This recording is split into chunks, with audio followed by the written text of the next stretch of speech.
sneak into the catering tent where you had air conditioning and real bathrooms, you know. So it was great, and I was just sitting there, kind of cooling off, and the caterer was there, and his name is Chef Joe Feroldi, and some of you may know, remember K. Joe's restaurant in the Quarter that he and his wife Kitsy Adams used to have. They now have Lakeview Seafood and Burgers in Lakeview, so please go there and buy seafood and burgers. But Chef Joe and I were chatting about growing up Italian, and he told me a story. He said, you know, my story was a little different.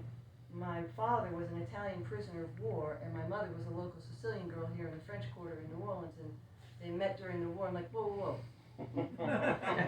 Back up, he was a what? And I had no idea, like many people, that we had Italian prisoners of war here at Jackson Barracks during World War II. So I'll talk a little bit about that. But if you want more about the backdrop to that story, I hope that many of you are subscribers to 64 Parishes magazine. Maybe this is on your coffee table, but you haven't opened it yet. But in this magazine is a 6-page spread all about the Italian prisoners of war. And this is in the current edition, so I encourage you, and I thought I had it marked, but I did not, to open this up and read more about the backstory. Here it is. So this is the story. And everyone should subscribe to 64 Parishes if you can. Anyway, this is Louisiana Endowment for the Humanities magazine. It's a beautiful magazine, and I'm very honored to be in there because we found so much history that we had to document it, both in an article and in a series of blog posts. So thanks to the pandemic in 2017, between 2017 and 2021, thanks to the pandemic, I actually finished the book. I began the research in about 2017, even though I had heard the story years before and carried it around in my heart for many, many years, hoping that no one else would write this story because I felt like it had to be a book. And this finally came out April 11th in paperback and ebook, and the hardcover and the audiobook are coming soon as well, if you prefer that. So just a little bit of the historical context. Starting in late 1800s, 1884 or so, and continuing through 1924, an estimated 290,000 Sicilian immigrants came to New Orleans for various reasons. Some other Italians, but mostly from Sicily. And they were fleeing economic, hard times like most immigrants were in those days. Hello, come on. And political turmoil. And in short order, those of you who are from here and know about the Sicilian heritage of New Orleans know that they made themselves at home and they made themselves indispensable to the life of our city. And around World War II, even before the United States entered the war, Italians became a little bit nervous, along with the Japanese and Germans living in the United States at that time.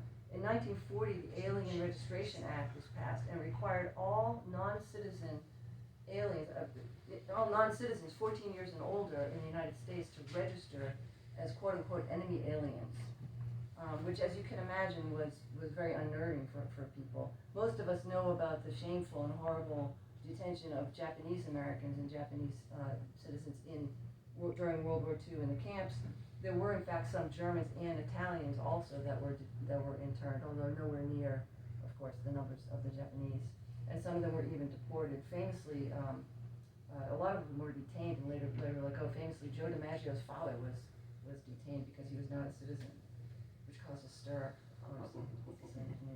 But here in New Orleans, they weren't immune to that anxiety. But by then, in New Orleans, the mayor of New Orleans was Mayor Maestri. He was the son of Sicilian immigrants. Sicilians had really made New Orleans their home, and the whole lower French Quarter was even referred to as Little Palermo because it was such a home to the Sicilian community.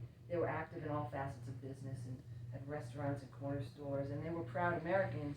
And their sons, and even some of their daughters, of course, were also going off to war once the United States entered the war. So meanwhile, on the home front, like the rest of the country, all sorts of hardships are happening. There's rationing, there's fear, there's anxiety. There were U-boats in the Gulf that people were afraid of.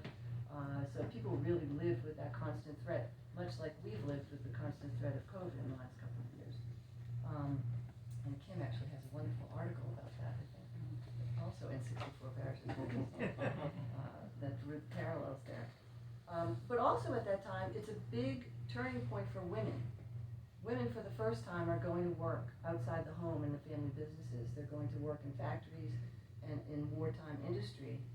And in real life, the Higgins shipyard, does everyone know about the Higgins shipyard? Mm-hmm. Okay, when I give this speech outside of town, I'm going to have to go into a much lengthier explanation. But the Higgins, Andrew Higgins employed 85,000 people in 7 factories around New Orleans during that time. And interestingly, it was an integrated workforce. So it wasn't just men and women, but it was men, women, African Americans, Chinese Americans, people in wheelchairs, had special accommodations to work on the equipment. I've seen pictures of this, and it blew my mind when I knew that, in the Deep South during that time, we had an integrated workforce. And the Higgins boats were critical to winning the war. Eisenhower called Andrew Jackson Higgins the man who helped us win the war, because those Higgins boats, the ones you see landing on the beaches of Normandy in the reels, they were shallow draft boats, and they could come up on the beaches, not where the Germans were expecting them and where the Japanese were expecting them in the ports. So it was a major advancement, and it was all hands on deck. So in the book, my main character Rose takes a bookkeeping job at the Higgins shipyard. Her best friend Marie is a welder, so she's more the Rosie the Riveter type, because she had the build for it. Rose was very petite, and she was, but she had gone to business school at Soule, which some of you may know about, and gotten a business degree. You know what's Soule, and gotten her bookkeeping degree. So that's where she goes. That's where she goes to work during the war. And a lot of these women really liked working, as it turns out. And they were told that they were going to be sent home after the war was over, and many of them were not that happy about that, getting sent back to the kitchen after having a little bit of independence and a little bit of money in their pocketbook, not having to ask their parents for things. They were feeling, very much like they might like to stay working, but no one expected them to, and so that causes a little bit of tension. And then came the 50s, but that's a different story. Outside of work, they had movies, they had music. Louis Prima was around in New Orleans during those days, swing music. So there were dances, but there was nobody to dance with. The women were dancing with each other. And some of them that might have been just fine for, I'm sure. But all the men most of the young eligible men were all off at war, so these dances were not exactly, a real hit with the ladies. So meanwhile, in the war in North Africa in 1943 in May, the Allies have their first major victory. Under the command of General Eisenhower, the Allies win the Battle of Operation Torch. And as a result, the British and the Americans inherited 380,000 Germans and 51,000 prisoners of war, Italian prisoners of war, that were brought to the United States during that time. Most of our army bases were, empty, so they had ready places to put them, and these men were kept all over the country and put to work in the farms and the fields. A lot of these places were out in the country, so they weren't near major populations. But then in September of 1943, and I had totally forgotten this, Italy surrendered that early in the war and switched sides. So now you've got all these guys, they're Italian, they're not really a threat to anybody in the first place, right? They were conscripted. Mussolini left them starving in the desert. They were happy to be here. And they were happy that the Americans had taken them. The British took them to Australia and some other places. But these guys were not at all unhappy to be captured. And in 1944, the U.S. government offered them an opportunity to join the Italian service units and to really kind of get into uniform again. And they put Italy patches on their sleeve to distinguish them from the American soldiers because they were wearing the same uniforms.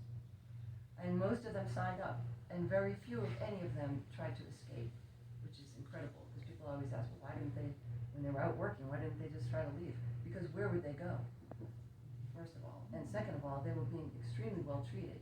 Shamefully, they were being much better treated than the African American soldiers who were coming back to the Jim Crow South. Also another story for another day, but something that people should know about. They were the guards at the camps.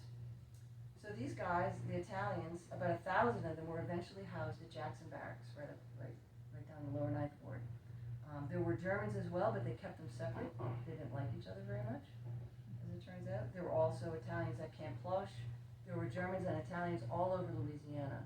Ruston had a huge camp, and there were satellite camps out from there. So there's a lot of information out there about that. But so now you've got 1,000 of these young Italian men at Jackson Barracks. You've got the French Quarter Sicilian ladies and their daughters, kind of bored, maybe looking for a dance partner or two. The Lupos from Central Grocery, and the Italian church, St. Mary's Italian Church, which I call Immaculate Conception in the book, and other organizations, the Italian Hall and others, got together and sponsored events for these guys. The government was afraid that these guys were going to get bored and restless, so they went to the community. They did it here, they did it in Boston, they did it in New York, San Francisco, wherever there was a local Italian population. They said, can you help us out with these guys? And the local Italians, the Sicilians, were so anxious to prove their patriotism, and to get their daughters perhaps married off, that they spoke up and said, well, we'll be happy to help. So they would attend Mass at Jackson Cathedral, at St. Louis Cathedral. They would go to people's homes for Sunday dinner, and they would have dances. And as you might imagine, one thing led to another. And out of that came some relationships that you're going to read about in the book. Now, not everybody was happy about this. Andrew Higgins himself was quoted, wrote a letter to Congress saying, what's going on with these guys? Why are we coddling these POWs? You know, just a year ago they were shooting at our sons over in North Africa. So not everybody was happy about it, and that put some of the people on edge about whether this was the right thing to do. Were they enemy combatants, or were they just paisan? People who were perhaps people that we should take pity on. So you can imagine that caused a little bit of stress when Rose in the book finds out that Andrew Higgins, the owner of the factory, is not quite happy about her relationship that she's going to be in. So when the war was over, the POWs had to be repatriated according to the Geneva Convention. I know, Kim, you're going to fact check me on any of this that I'm wrong. They had to send them back to Italy after the war. But the story didn't end there. The women here had formed relationships with them and followed them over there. After a while, they were chaperoned, of course. And they stayed in Italy. They got married over there. There were double weddings. There was one family of 7 girls here called the Battaglia family. 4 of the 7 Battaglia girls married prisoners of war. 2 of the Messina sisters married 2 other prisoners of war. Another cousin of the Battaglias, who was Joe Feroldi's mom, married a POW. So these families formed out of this time. The girls went over there, married them in Sicily mostly, some in the churches where their own parents had been married, which was kind of neat, and then waited in conditions, as you can imagine, post-war Italy, not so good, and they had a lot of hardships, but they eventually got the clearance. They had sponsors to bring them back. They all came back, and they had families that settled in the greater New Orleans area. And through my research on the book, I was able to track down 10 of these families and interview them, but also the only living POW who's still here, Mr. John DeStefano, who lives in Lakeview, who is a lovely man and shared many stories with me, many of which made it into the book. We also found, still living, one of the wives, Marguerite Graffinini Maranta, who was living in Hammond. She sadly passed away during COVID, but we got to see her before that and interview her as well. So we've been able, through the help of Sal Serio, who I have to mention, who is the curator of the Italian American Library, and if anyone here is into genealogy and needs help finding their relatives or wants to learn more about the Sicilian history in the greater New Orleans area or anywhere, Sal is the man, and he was the key to a lot of this research, and I'm very grateful for that. So they're all around, these families, and they're excited about the stories coming out, because to them this was just their pawpaw, and their grandmother, and they just, this was their life. But they all knew that they had unique American love stories to talk about, and now some of those stories are getting out.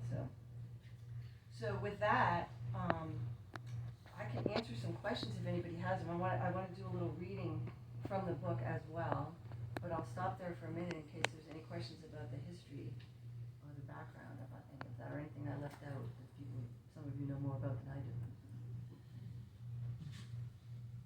Any questions? All right. Well, no, we're just amazed at all this. Yeah, I've never heard this story. Really? Really have never heard this story. Our ancestors came in the 1800s, so like the late 1800s. And so they weren't in that group, you know. They were in the French Quarter in the 40s. Yeah, they were in Yes. they lived in the French Quarter. No, they would have been out of the 40s by Yeah, then. moved out by Yeah, then. our grandmother grew up in the French Quarter. Right. What was her name? Diliberto, Okay. Conchetta Margarita Diliberto. Beautiful. Well, you know, the sad part is that the folks that the families that I've met through this, a lot of them didn't know either a lot about the history or why they had come. They knew their own particular family story, Yeah. but they didn't know the greater story. And now some of them, you know, wish that they had that conversation with their grandfather or their grandmother. And that's the other message I'll tell you is, if you still have living grandparents or people who are around, or even just your parents, talk to them, get them to tell you their stories, because once they're gone, They're gone. They're Yeah, gone. because our grandmother she didn't really tell us anything. Really. I mean, a lot of what I know is from my genealogical research. Right.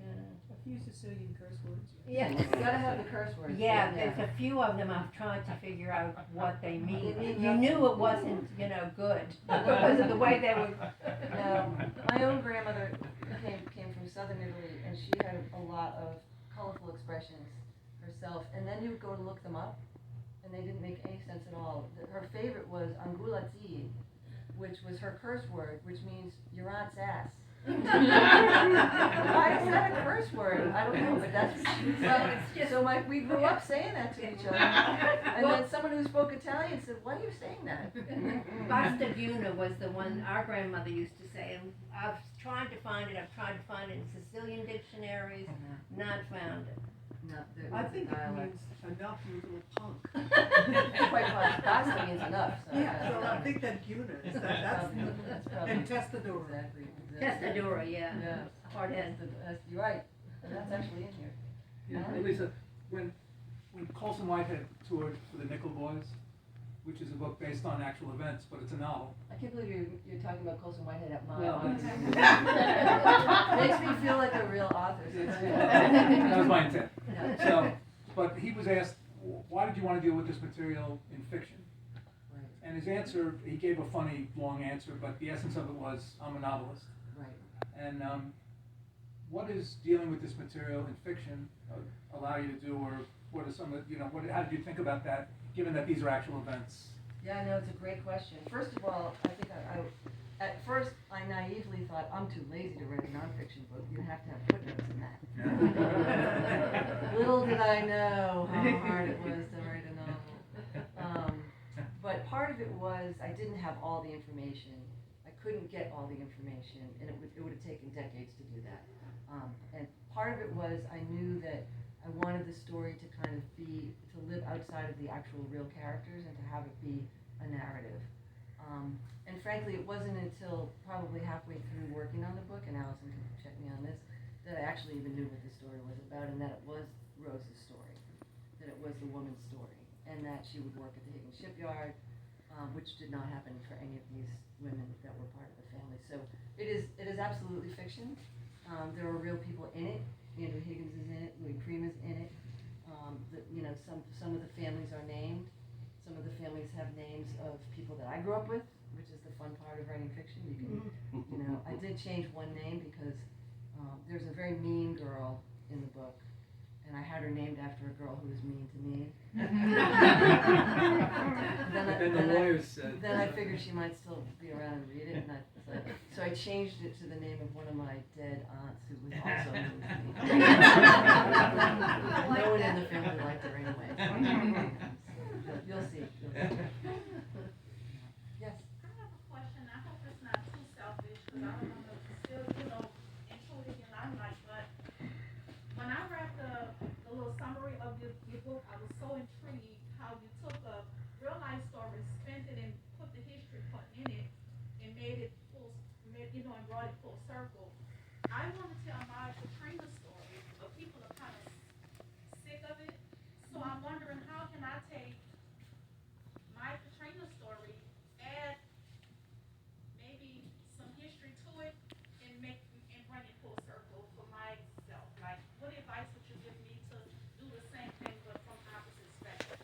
wanna make it fiction, or would you wanna make it like a memoir? Like a memoir, but I think I gotta take the focus off of me and my story and make it general enough where everybody can kind of enjoy it. I'm Gotcha. thinking. My main advice to you is to talk to Allison Alsop. Allison is the founder of the New Orleans Writers Workshop, which is a wonderful nonprofit here in New Orleans that helps people bring their stories to life. And without them, I would be nowhere, frankly. So afterwards, we'll connect you. And I'd be happy to talk to you anytime about what I went through and how to do it. And there's no wrong way to do it, but there's lots of right ways to do it that'll help you do it in your lifetime. Which was my Sal Serio at the library is 86 years old. So one of my motivations through all of this was every time I would see him, he's going, "Are you done yet?" I'm not getting any younger. And then he had COVID, and I really panicked. I got better, thank God. But so I had a sense of urgency to get this written, and I think once you have an idea like that, you feel it, right? And you want to get it done. So yeah, I'd be happy to talk to you about that. Yes. Great. But there's so much, there's so much history just here in New Orleans, let alone elsewhere. But we've never run out of topics yet. And I would say that everyone should be interested in your Katrina story. I think everyone would be interested. Exactly. There's so much to talk about. In fact, the sequel to this book takes us up towards the Katrina era. So it's painful to even think about, but it's important that people know what happened as well. So, good question. Other questions? All right, let me do a little reading here, and for those of you, it was hard to choose this because I didn't want to give any spoilers for those of you who haven't read it yet. But I'll give you the little setup. So Rose Marino is, at the beginning of the book, is 18 years old. She's Marina. Yes. We have a very close friend named Marie. So do I. In fact, just as I was leaving the house, I got a text from Louis Marino and his wife Ellen, who are my parents' best friends. He was the best man at their wedding. And she took a picture of him in tears with the book on his lap, and I said, "Oh, my work is done." So Rose is the daughter of Sicilian immigrants living in the French Quarter in 1943. Her older sister Laura is a nurse, an army nurse serving in North Africa.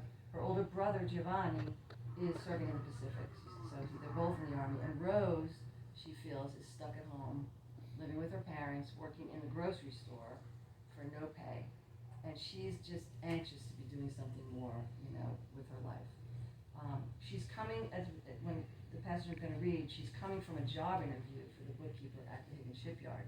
She has lied to her parents about where she was that morning because she had to skip out on work at the grocery store, and she's a little anxious about that. As any of you who are raised Catholic know, the guilt is always with us. Or raised Italian. Yeah, both, the double whammy, right? Okay. The streetcar rocked gently back and forth, slowly making its way downtown. An older man sat alone behind the White's sign, while a woman near the front tried to keep her tow-headed toddler occupied with a toy bear. Rose had the double seat to herself and welcomed the solitude so she could sort out her thoughts.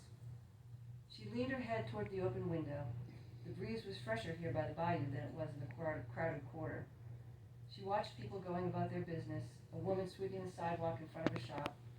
Two men in gray coveralls bent over a fire hydrant while water ran into the street. Water fence. She thought back to a year before, when her sister enlisted, and the family upheaval that followed. Laura, 2 years older than Rose, had been working at charity then. The army came to the hospital to recruit. When her sister announced her decision at the dinner table, Rose burst into tears.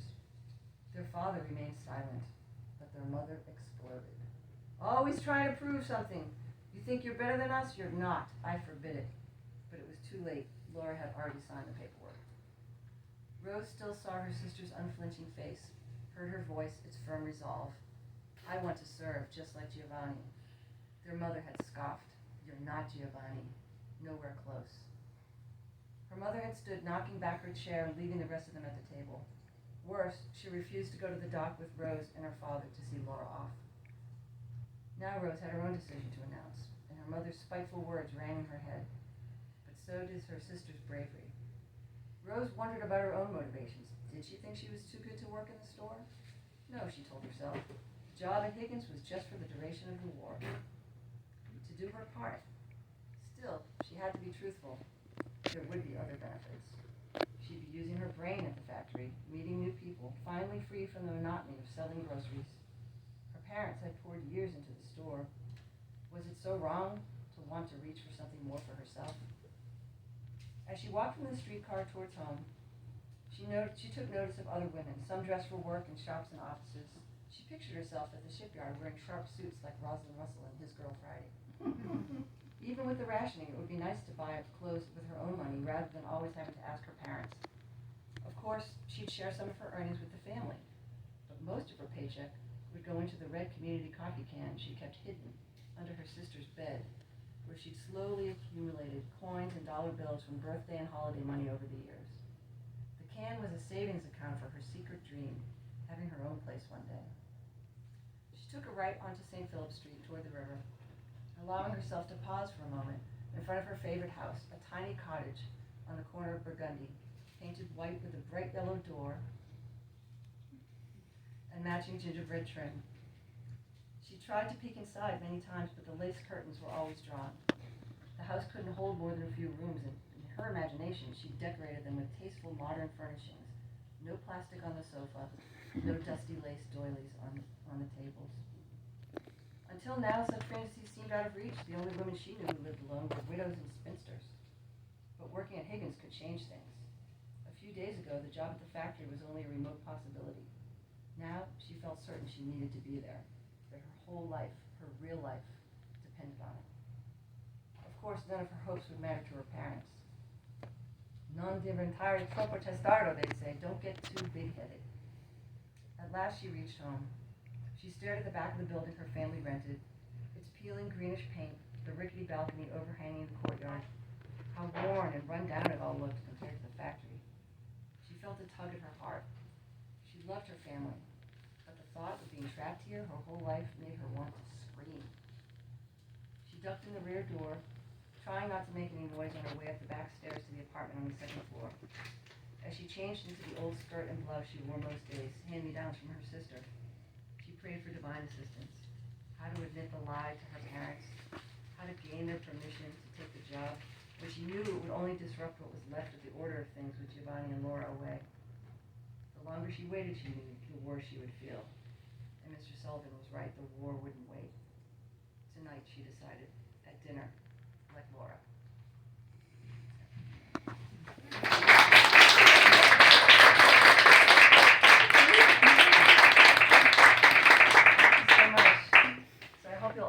Getting to know Rose and the family, and her best friend Marie, who is one of my favorite characters. There's a great female friendship thread running through the whole thing. There's lots of dancing and music and food, of course. Something for everyone, so I hope you'll enjoy it. Thank you so much for being here tonight. I really appreciate everyone coming out, and I'll be happy to sign books that you bought here. If you have a book at home that you didn't bring and I haven't signed it, I have book plates I can sign for you to take with you, and I'm sure Tom would be happy to. One more thing I want to say, some of you have already bought the book, and I really, really appreciate it, and you might be thinking, I'm off the hook. So, a really nice thing to do with books that you buy at a local independent bookstore to support them is to donate a book, perhaps to a women's shelter, perhaps to a library, perhaps to one of your little free libraries, perhaps to a friend, or to an elderly housing complex, because they have book clubs in these places. And I'm going to be speaking at a women's lunch program in Boston next month. I'm very excited about that. So I think that if you're looking for an excuse to buy another book from Tom, I think you could probably do one of those things. When do you expect the hardback? The hardback should be out. Actually, the hardback is out now. The hardback is just coming out now. The audiobook I hope to have within a month. So there's no hardbacks here tonight, just paperbacks. We've already come up with We can take special orders. Pardon me? We can take special orders. And they could take special orders, and if you're local, I'll come and sign it for you anyway, so. Yeah, it's really Sandy for sure. Yeah, but no, thank you so much. This has been so much fun, really. really appreciate It's it. been great, thank you. Thank you. And for,